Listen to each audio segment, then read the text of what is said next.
드디어 많이 나오셔서 감사합니다. 우리 예수님께서 마태복음 16장 2절에 3절에 보시면은 이런 말씀을 하셨습니다. 너희가 저녁에 하늘이 붉으면 날이 좋겠다 하고 아침에 하늘이 붉고 흐리면 오늘은 날이 굳겠다 하나니 너희가 날씨는 분별할 줄 알면서 시대의 표적은 분별할 수 없느냐, 시대의 징조는 분별할 수 없느냐, 그렇게 말씀하셨습니다. 이 시대를 읽을 줄 아는 그런 영적인 감각, 시대를 읽을 줄 아는 그런 믿음, 영적인 눈이 있어야 한다는 말씀입니다. 레오나드 레이븐힐이라는 사람은 당대의 시대를 바라보면서 이 시대에 네 개의 큰 봉우리가 선명하게 보인다고 얘기를 했습니다. 첫째 봉우리는 영적 무기력함의 봉우리가 선명하게 보인다고 했습니다. 두 번째는 정치적인 예속의 봉우리가 보인다고 했습니다. 백성들이 너무 정치에 예속되어져서 신음하는 모습들이 보인다고 했습니다. 세 번째는 과학의 편향의 봉우리가 보인다고 했습니다. 이 시대의 과학자들이 사람을 살상하고 지구를 초토화시킬 무기를 만들기 위해서 수많은 거액을 낭비하고 거기에 과학자들이 동조하고 있다는 지적을 했습니다. 그리고 네 번째는 도덕적인 타락의 봉우리가 보인다, 그렇게 이야기를 한 바가 있습니다. 시대를 바라보면서 그 시대의 흐름이 눈에 보인다는 것이죠. 성도는 영적인 눈을 가지고 시대의 사건을 바라보면서 영적인 진리를 깨달을 수 있어야 됩니다. 지난 한 해에 있었던 이 땅의 사건들을 바라보시면서 여러분은 어떤 생각을 하셨습니까? 안 됐다, 불쌍하다, 걱정스럽다 정도로 생각하셨습니까? 그런 사건들을 바라보면서 또한 시대의 이러한 도덕적인 타락의 모습을 바라보면서 우리가 영적인 진리들을 깨달을 수 있어야 합니다. 요엘서는 이스라엘 가운데 있었던 메뚜기 때의 재난을 상기시키면서 여호와의 날을 준비하는 삶을 살라고 말씀합니다. 이 요엘서가 언제 기록되어졌는지는 학자들 간에 그 견해가 너무 커서 딱히 어느 시대라고 말하기는 참 곤란합니다. 시대적인 배경을 우리가 제해 두고서라도 한 가지 분명한 사실은 뭔가 그 나라에 큰 재난이 일어난 이후라는 겁니다. 그 재난이라는 것이 바로 메뚜기 때의 재난입니다. 그래서 요엘은 이 재난을 경험한 백성들을 향하여서 이렇게 2절에서 말합니다. 들을지어다, 귀를 기울일지어다 라고 그런 말로 시작을 합니다. 늙은 자들아 들을지어다, 모든 땅의 주민들아 귀를 기울일지어다고 했습니다. 더 나아가서 3절 말씀에 보면 한 세대뿐만 아니라 다음 세대, 그리고 또 그 다음 세대, 그리고 또 다가오는 그 다음 세대에게 이 깨달은 영적인 진리들을 말해야 하고 또 다음 세대들은 그 영적인 진리들을 들어야 하고 잊지 말아야 한다라고 했습니다. 무엇을 들어야 되고 무엇을 말해야 합니까? 그리고 다음 세대와 또 그 다음 세대는 무엇을 들어야 하고 무엇을 알아야 하고 잊지 말아야 합니까? 먼저 그 땅에 일어났던 재난입니다. 4절 이하의 말씀에 보시면은 그 시대에 일어났던 현상들, 그리고 그 결과들, 그로 말미암는 영향을 듣고 알아야 되고, 그것을 암과 동시에 그 현상을 넘어 있는 영적인 진리와 삶의 자세가 무엇인가를 들어야 하고 알아야 하고 다음 세대에 말하고 잊지 말아야 한다고 말씀을 했습니다. 먼저 어떤 현상이 있었냐면 4절의 말씀은 메뚜기 떼로 말미암아 팥종이가 남긴 것을 메뚜기가 먹고 메뚜기가 남긴 것을 느치가 먹고 느치가 남긴 것을 황충이 먹었도다고 했습니다. 이것은 이스라엘에서 실제로 일어난 메뚜기 재난을 의미합니다. 그 재난의 피해가 얼마나 심각하였는지 1장이 아주 상세하게 설명을 합니다. 4절에 나오는 이 팥중이나 메뚜기나 느치나 황충은 모두가 메뚜기의 종류로 봅니다. 여기서 강조하는 것은 메뚜기의 종류가 이런 것이 있다라는 것이 아니고 그 메뚜기 떼들이 먹고 남긴 것, 그것은 또 다른 메뚜기 떼들이 먹었고 그들이 남긴 것은 또 다른 메뚜기 떼들이 먹고 또 그들이 남겨둔 것은 또 다른 메뚜기 떼들이 먹었다라는 말입니다. 다시 말하면 하나도 남김없이 다 먹어버렸다는 겁니다. 6절의 말씀에 의하면 마치 그 메뚜기가 사자의 이빨처럼 사자의 어금니처럼 든든해가지고 그냥 닥치는 대로 포도나무든 무화과나무든 사과나무든 닥치는 대로 갉아 먹어가지고 7절에 보면 하얗게 되었다, 맑게 껍질이 다 벗겨져서 하얗게 되었다 그랬습니다. 포도나무와 무화과나무는 이스라엘에게 있어서 부의 하나의 근간이 되는 것들입니다. 이 포도나무가 무화과나무가 많으면 부자인 거예요. 그런데 이런 것들이 메뚜기 떼로 말미암아 다 하얗게 벗겨졌습니다. 부의 근간이 무너졌습니다. 경제가 무너집니다. 그 결과 10절의 말씀 보니까 밭이 황무하고 토지가 마르고 곡식이 떨어지고 새 포도주가 말랐고 기름이 다하였다 그랬습니다. 여기서 곡식이나 포도주나 기름은 이스라엘의 대표적인 작물들입니다. 이것들이 다 떨어지고 말랐고 다하였습니다. 12절에 보면은 포도나무, 무화과나무, 석류나무, 대추나무, 사과나무, 밭의 모든 나무가 다 시들었다고 했습니다. 그리고 17절에 가면 씨의 흙덩이 아래까지, 씨 흙덩이 아래에 있는 씨까지 다 썩어버렸다고 했습니다. 그 결과 11절 하반절의 말씀에 보시면은 밭의 소산이 다 없어졌습니다. 16절에 보시면 먹을 것이 끊어져 버렸습니다. 17절에는 창고가 비었고 곡간이 무너졌습니다. 백성들의 삶이 극도로 궁핍하게 되어졌습니다.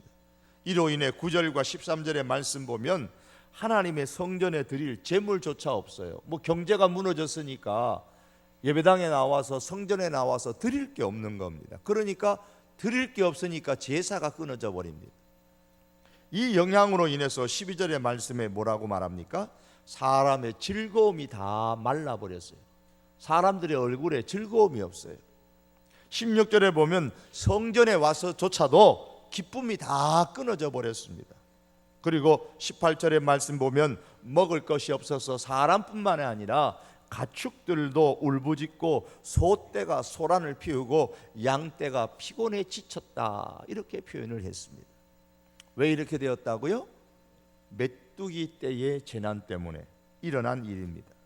그런데 이 메뚜기 떼의 재난이라고 말하면 우리나라 한국 사람들에게는 우리들에게는 크게 마음이 와 닿지 않습니다.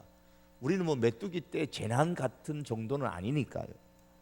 만일 일본 사람들에게 말씀하셨다면 메뚜기 재난이 아니라 그들이 과거에 경험했던 원자 폭탄의 재앙이다라든가 이따금 그들이 경험하는 아주 큰 지진이나 쓰나미의 재난이라든가 그렇게 하면 좀 피부에 와 닿겠죠.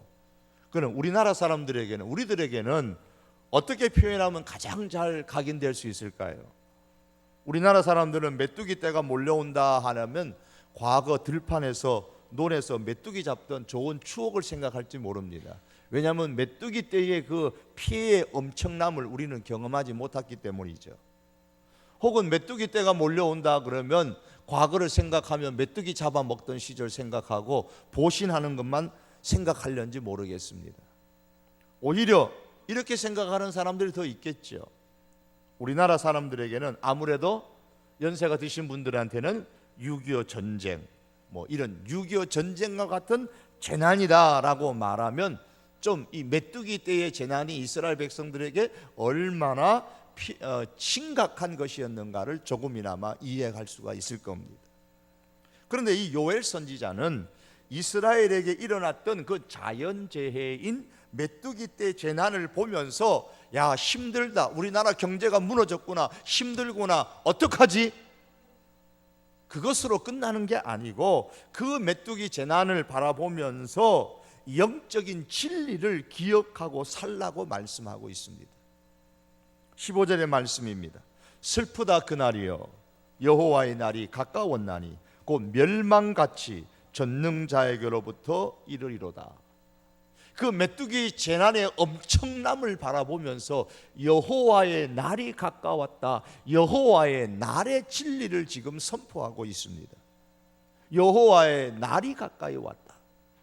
그러니 어떻게 하라는 말씀입니까? 여호와의 날이 가까웠으니 그 여호와의 날을 준비하며 살라고 이렇게 외치고 있습니다. 여호와의 날이란 그 시대에 있어서 백성들이 생각하는 여호와의 날은 마지막 날입니다. 마지막 날.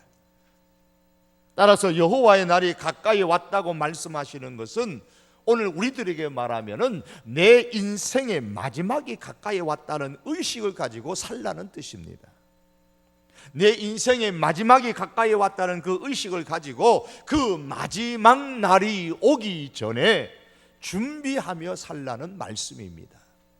준비하지 않으면 메뚜기 떼로 인해서 나라의 경제와 가정의 경제가 완전히 초토화된 것처럼 우리 인생도 그렇게 마지막 날에 멸망하게 될 것이라고 말씀하는 겁니다.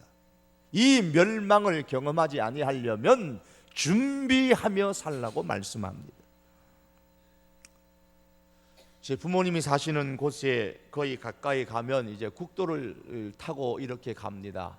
영천을 지나서 삼상한학교를 조금 못 가는 이제 국도를 쭉 지나가다 보면 그 국도의 한 곳에서 제 친구가 30대, 20대 말인 30대 초반쯤 돼서 교통사고로 그 자리에서 즉사한 적이 있었습니다. 제가 말씀을 드린 기억이 있는데요. 저는 그때 20대 후반이었지만은 아직도 그때의 충격은 아주 생생합니다. 그때 친구는 시골의 전도사로서 시골의 아주 조그마한 교회에 이제 목사님이 안 계시는 그런 교회에 이제 담임 목회를 하고 있었는데 수요일 예배를 마치고 늦게 이제 비 오는 날 자전거를 타고 횡단보도를 건너가다가 이제 신호등을 무시한 차에 치여가지고 그 자리에서 그냥 죽고 말았습니다. 늦은 밤에 비 오는 한적한 국도였기 때문에 차도 그냥 도망가 버려가지고 뺑소니 차를 잡지도 못했습니다. 그 친구 이제 갓 결혼한 친구입니다. 죽기 며칠 전에 만났을 때에 교회에 어느 지사님께서 양복 한 벌 맞춰 주셨다고 하면서 참 좋아했었는데 그 죽었을 때 입은 옷이 바로 그 양복이었습니다. 그 양복을 입었더라고요. 제가 그때에 젊어도 어려도 죽는구나라는 사실을 처음으로 경험하고 충격을 받았던 기억이 있습니다. 사람은 나이와 상관없이 누구에게나 마지막 날이 있습니다. 그리고 역사에 마지막 날이 있습니다. 그런데 그 마지막이 언제인지 우리가 다 알지를 못합니다. 요엘 선지자가 외치는 것이 그것입니다. 영적으로 무기력 가운데 빠진 이 이스라엘 사람들아, 하나님의 사람들아, 이 시대에 일어난 이 메뚜기 떼의 재난을 보면서 그냥 자연 현상이라고만 넘기지 말고 여호와의 날이 가까이 왔다는 것을 깨달으라, 기억하라. 여러분의 인생이 마지막이 가까이 왔다는 위기의식을 가지고 영적 무기력 상태에서 벗어나라, 이렇게 외치고 있는 겁니다. 요엘은 그 시대의 이스라엘 사람들에 대해서 5절에 보시면 취하는 자들아 라고 했습니다. 취하는 자들아 라고 불렀어요. 취했다는 말입니다. 이 취했다라는 말은 신앙에 관심이 없다는 말입니다.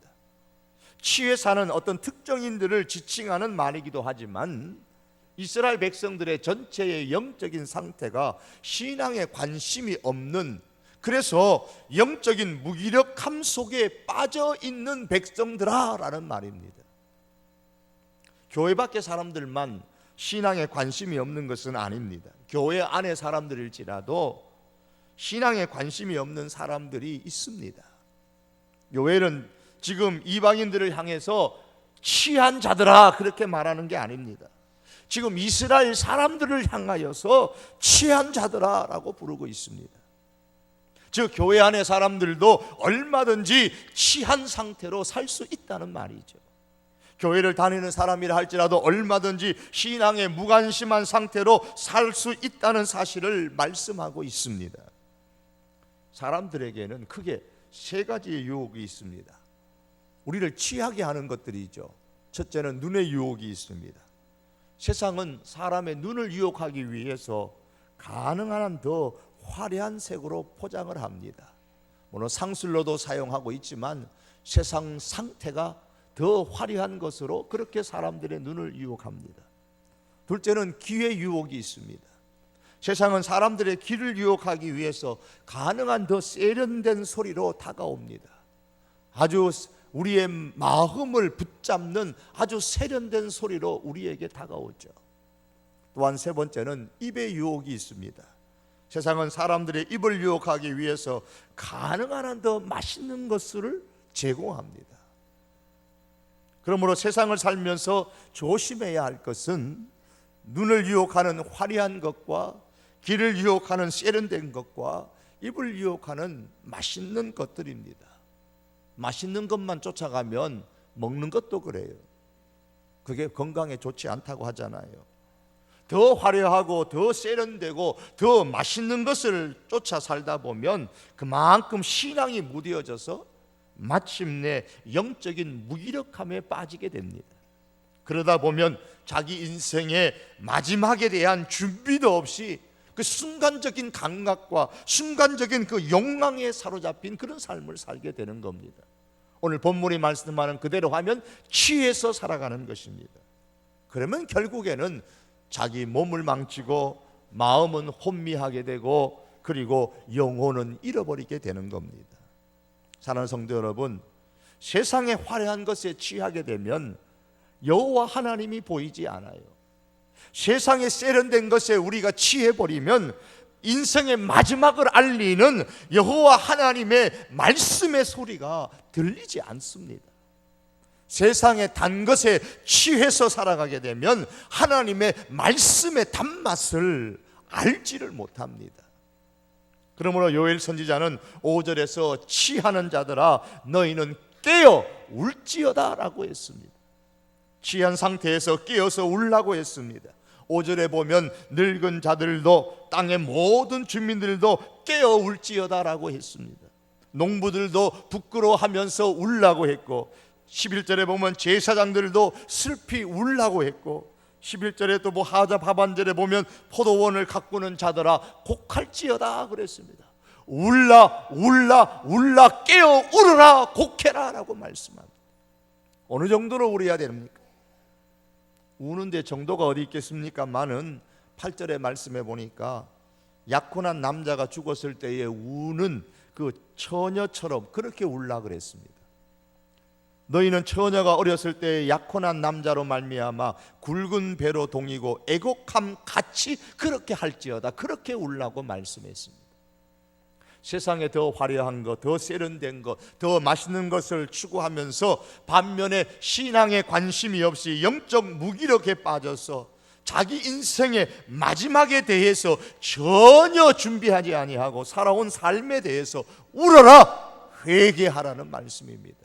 요즘으로 말하면 어디 재밌는 거 없나? 어디 즐거운 거 없나? 어디 즐길 것 없나? 그런 것 쫓아 세상을 향하여 달려가다가 신앙에 대해서는 도무지 무관심한 영적 무기력함 상태에 빠져있는 자기 자신을 보면서 울으라고 말씀합니다. 왜 울어야 됩니까? 울지 않으면 죽기 때문입니다. 15절의 말씀처럼 여호와의 날이 가까이 왔으니 울지 않으면 멸망에 이르게 될 것이기 때문입니다. 메뚜기 떼의 재난으로 나라의 경제가 초토화된 것처럼 우리 인생이 그렇게 초토화될 것이기 때문에 깨어서 울라고 말씀합니다. 지난해 우리는 세월호의 뼈아픈 경험을 했습니다. 침몰해 가는 배 안에서 구명줄 하나라도 잡았으면 살 수 있었을 텐데 그 구명줄 하나를 잡지 못하고 많은 생명이 죽었습니다. 운다는 것은 오늘 본문에 운다는 것은 바로 침몰해 가는 그 배에서 구명줄 하나를 잡는 것과도 같습니다. 구명줄을 잡지 않으면 죽고 잡으면 살 수 있습니다. 울면 살고 울지 않으면 죽습니다. 온 국토가 메뚜기 재난으로 인해서 초토화되어서 경제가 바닥까지 무너진 그 나라와 사회를 보면서 자신의 영적인 상태가 이렇게 초토화된 것을 발견하고 요엘 선지자는 깨어서 울라고 말씀합니다. 울지 않으면 죽는다, 망한다라고 말씀합니다. 여기저기에서 사람들은 얘기합니다.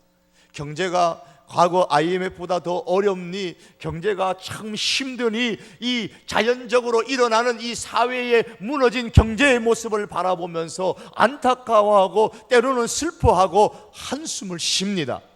그러나 이것을 바라보면서 우리는 우리의 영적인 상태가 초토화되지 않았는가를 보면서 여기에서 깨어서 울라고 오늘 성경이 말씀합니다. 우리 마찬가지입니다. 세월호의 배가 침몰해 가는데 가장 안타까운 것이 무엇이었습니까? 선원들의 말만 믿고 배 안에 있는 것이 가장 안전할 것이라고 생각했던 그게 가장 안타까웠잖아요. 여기가 안전한 곳이다, 여기가 살 곳이다, 그렇게 생각하고 배 안에 머물러 있다가 다 죽었습니다. 왜 많은 사람들이 그 배가 침몰해 가는 상황 속에서 배 안이 안전한 곳이라고, 여기가 안전한 곳이라고 생각하고 거기에 머물렀습니까? 선원들이 그렇게 외쳤기 때문입니다. 방송이 그렇게 나왔기 때문입니다. 거기가 안전하니까 거기서 가만히 있으라고 외쳤기 때문입니다. 거기가 안전하니까 거기 가만히 있으라는 이 거짓된 외침, 그런 거짓된 외침이 아니라 거기 있으면 죽어, 빨리 탈출해라, 그 한마디만 방송을 했더라면 최소한도 한 사람이라도 더 사람이 살 수 있었지 않겠습니까? 많은 백성들이 분통해하는 것, 바로 그런 사실들이죠. 거짓된 안전은 사람을 죽입니다. 그러나 진실된 눈물, 진실된 회개는 사람을 살립니다. 깨어 울라. 이것은 신앙에 무관심한 그 현재의 상태가 결코 안전하지 않다는 말입니다. 따라서 세월호가 침몰해 가는 것처럼 내 인생의 마지막 때가 가까이 있다는 사실을 우리가 위기의식을 가지고 현재 내 자신의 영적인 상태를 바라보고 영적인 이 무기력한 상태에서 빨리 탈출하라는 겁니다. 깨어서 울어라, 빨리 탈출해라. 거기가 안전한 곳이 아니다. 취해서 살아가는 그곳이 안전한 곳이 아니니까 빨리 탈출해라, 이렇게 외치고 있는 겁니다. 사랑하는 성도 여러분, 오늘 신년 새벽 부흥의 시간에 우리 자신의 영적인 상태를 바라볼 수 있기를 원합니다. 내 자신의 영적인 상태를 깨달아 알 수 있도록 보여달라고 우리가 기도할 수 있기를 바랍니다. 안전하다, 안전하다. 예, 안전한 사람이 있을는지도 모르죠. 있을 수도 있습니다. 그러나 다시 한 번 더 내 영적인 상태, 내 인생의 마지막이 가까이 오고 있다라는 사실, 위기의식을 우리가 가지고 과연 이 삶 속에서 내 영적인 상태는 안전한가? 여호와의 날을 준비하는, 내 인생의 마지막 날을 준비하면서 우리가 깨어 살아가야만 됩니다. 한 가지 글의 내용을 소개하면서 말씀을 맺히려고 합니다. 토레이라는 목사님이 계셨는데 어느 날 한 여인이 찾아와서 안타까운 심정으로 상담을 했습니다. 목사님, 저는 예수님을 좀 화끈하게 믿고 싶은데, 좀 뜨겁게 믿고 싶고 충만한 가운데서 살고 싶은데 이게 잘 안 됩니다. 나는 부흥회도 참석해보고 목사님이 인도하시는 집회도 여러 번 따라다니면서 은혜를 받으려고 했는데 애를 쓰는데도 제가 은혜를 받지를 못했습니다. 어떻게 하면 좋겠습니까? 라고 물었습니다. 여러분, 우리가 종종 그런 경험 하잖아요. 정말 나도 은혜 받고 싶고 나도 좀 뭔가 성령에 충만한 상태에서 살고 싶은데 그 은혜를 못 받아서 안타까워하는 분들도 계시잖아요. 그게 고민이잖아요. 그래서 토레 목사님이 그 여인에게 물었습니다. 요즘 뭐라고 기도하십니까? 그러자 그 여인이 기도하고 있는 것들에 대해서 이것저것 쭉 얘기를, 기도 제목을 열거 했습니다. 듣고 나서 이 토레 목사님이 한 가지 충고를 해 주었습니다. 오늘부터는 딱 한 가지만을 위해서 기도하십시오. 딱 한 가지만 기도하십시오. 하나님, 나 자신을 알게 해 주세요. 나를 똑바로 보고 나를 똑바로 알게 해 주세요. 나를 보고 나를 알게 해 주세요. 그렇게 오늘부터 돌아가셔서 그렇게 기도하세요. 그랬습니다. 이 여인이 목사님 말씀대로 그때부터 또 가르쳐 준 대로 기도합니다. 하나님, 내 자신을 알게 해주세요. 나를 똑바로 알게 해주세요. 그것만을 위해서 계속 기도했습니다. 얼마 후에 그 여인의 기도가 하나님께로부터 응답을 받았습니다. 간절히 기도하는 가운데 자신의 모습이 보였습니다. 그런데 자신의 모습이 보여진 그 모습이 얼마나 더럽고 추한지 머리 꼭대기에서부터 발끝까지 깨끗한 곳이 하나도 없었습니다. 온갖 죄악된 것으로 물들어져 있고 취해서 살아가는 자신의 그 모습, 지금까지는 감추어져 있었던 그런 참 추악한 모습들이 적나라하게 다 드러났습니다. 너무 부끄러운 자신의 모습을 보니까 그동안 남편에 대해서 불평했던 것 더 이상 불평할 것도 없고 자식들을 나무랄 수도 없었습니다. 자신의 모습이 남편이나 자식들에 비하면 얼마나 추한지 말로 다 할 수가 없었습니다. 너무 추한 자신의 모습을 보면서 이 여인이 다시 목사님을 찾아왔습니다. 그리고 이렇게 말합니다. 목사님, 이제는 내가 너무 창피해서 살 수가 없어요. 어떻게 하면 좋겠습니까? 그러자 목사님이 이번에는 이렇게 대답해 주었습니다. 이제는 이렇게 기도하세요. 십자가를 알게 해주세요. 십자가의 은혜를 알게 해주세요. 그렇게 기도하세요.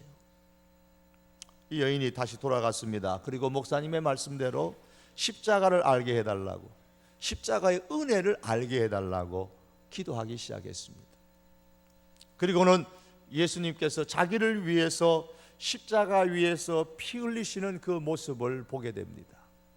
그 십자가 위에서 내가 너를 사랑한다라는 음성을 듣고 너무너무 감격했습니다. 그때부터 여인은 깊은 은혜 속에서 살아갈 수 있었다라는 글을 보았습니다. 사랑하는 성도 여러분, 오늘 요엘서 성경은 우리에게 말씀합니다. 여호와의 날이 가까이 왔다. 여호와의 날이 가까이 있다. 이것을 알라고. 무슨 말씀입니까? 너 자신을 알라는 겁니다. 우리의 나이와 상관없이 우리 인생의 마지막 날이 멀리 있는 것이 아니다라는 것을 알고 너의 영적인 상태가 어떠한지를 지금 점검하면서 너 자신을, 내 자신을 바로 알라고 지금 말씀하고 있습니다. 준비하며 살라는 거예요. 세상에 더 화려한 것, 더 세련된 것, 더 맛있는 것에 따라 어떻게 하면 더 즐기며 살아갈 수 있을까? 거기에 우리가 따라서 살지 아니하고 나의 영적인 상태가 어떠한지를 깨달아 알도록 울면서 기도하라고 말씀합니다. 오늘 이 말씀을 우리가 이 새벽에 짧은 시간에 다시 한 번 더 우리가 깊이 생각하며 우리도 그렇게 기도하십시다. 하나님, 내 인생의 마지막 날이 가까이 오는데 나를 알게 해주십시오.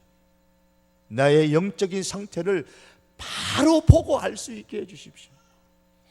혹시 내 인생의 이 배가 침몰해 가고 있는 것을 아는지, 내 인생의 이 신앙이 침몰해 가고 있지는 않는지, 영적 무기력 속에서 지금 빠져들어가고 있지는 않는지 하나님, 내 자신을 바로 볼 수 있게 해주십시오. 그리고 또 기도하십시다. 하나님 십자가의 은혜를 깨달아 알게 해주십시오. 나를 위해서 그 십자가에 돌아가신 그 예수님의 은혜가 어떠한 것인지를 내가 정말 똑바로 바라보고 알 수 있게 해주십시오. 우리가 이렇게 기도할 수 있기를 바랍니다. 이로써 우리의 인생의 마지막을 늘 우리가 준비하는 그런 하나님의 사람들로 2016년도를 시작하는 저와 여러분의 삶이 될 수 있기를 주님의 이름으로 축복합니다. 우리 기도하겠습니다. 우리 시간에 다 같이 한번 기도합니다. 말씀을 기억하면서 우리가 기도하십시다. 이런저런 하나님의 축복의 말씀도 우리에게 소중하지만 그러나 가장 중요한 것은 내 영적인 상태를 바로 알고 하나님, 내가 내 인생의 마지막 날을 잘 준비하는 인생이 되어져야 됩니다. 나이가 어리고 나이가 젊다고 해서 오래 사는 것도 아니고 연세가 많으시다고 해서 내일 돌아가시는 것도 아니지만 우리가 그 모든 것을 알 수 없지만 내 인생의 마지막이 가까이 있다는 사실, 이 위기의식을 우리가 가지면서 주님, 그날이 오기 전에, 여호와의 날이, 내 인생의 마지막 날이 오기 전에 하나님, 내 영적인 상태를 바로 깨닫게 하시고 깨어있게 하여 주시옵소서. 우리 시간에 하나님 앞에 기도하면서 하나님, 나를 보게 해 주십시오. 나의 영적인 상태를 보게 해 주십시오. 또한 십자가의 은혜를 깨달아 알게 해 주십시오. 우리가 이 기도의 제목을 가지고 우리 한번 기도하시겠습니다. 큰 기도 안 하셔도 됩니다. 제가 새벽에는 크게 기도하라고 말씀을 안 드립니다. 그러나 내 목소리가 입속으로만 기도하지 마시고요, 입 밖으로 나오도록만 기도하시면 됩니다. 우리 다 같이 기도의 제목을 가지고 이 말씀을 기억하면서 우리가 한번 하나님께 기도하시겠습니다. 참 좋으신 우리 하나님 아버지, 신년 새벽 아버지 부흥회 때에 요엘서 말씀을 통하여 여호와의 날이 가까이 왔으니 준비하며 살라는 이 말씀을 다시 한번 생각합니다. 취해 살아가는 인생들아, 너의 인생의 마지막이 가까이 온 것을 알고 깨어 울라고 말씀하셨습니다. 세상 가운데서 일어났던 이 경제의 무너짐을 바라보면서 너의 인생도 이렇게 무너질 날이 있다는 것을 바로 알고 깨달아 알고 깨어서 울라고 말씀하셨습니다. 하나님 아버지, 나의 영적인 상황을 하나님 다시 한 번 더 이 신년 새벽 부흥회를 통하여 깊이 생각하게 하시고 하나님 깨어있게 하여 주시기를 간절히 원합니다. 인생의 마지막 날이 가까이 와 있다는 위기의식을 가지며 하나님 앞에서 깨어있는 인생이 될 수 있도록 우리 하나님 아버지 은혜를 베풀어 주시옵기를 원합니다.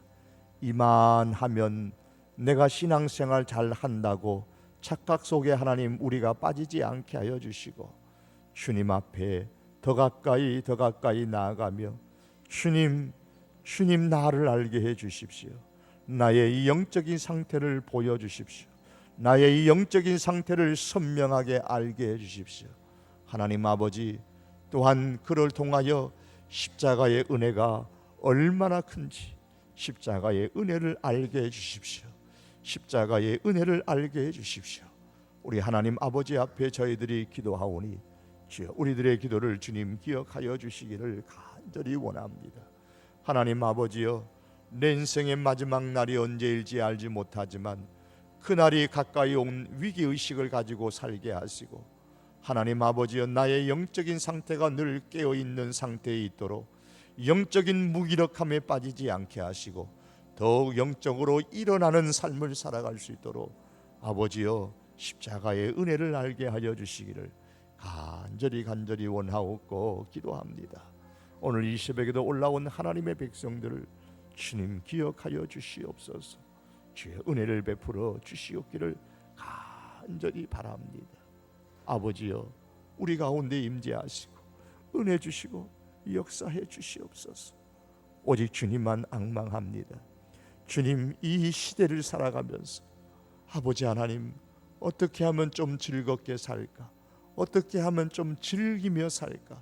어떻게 하면 더 재미있게 살까에 취하지 않게 하시고, 하나님 아버지, 어떻게 하면 내가 주님 앞에 깨어 살아갈까?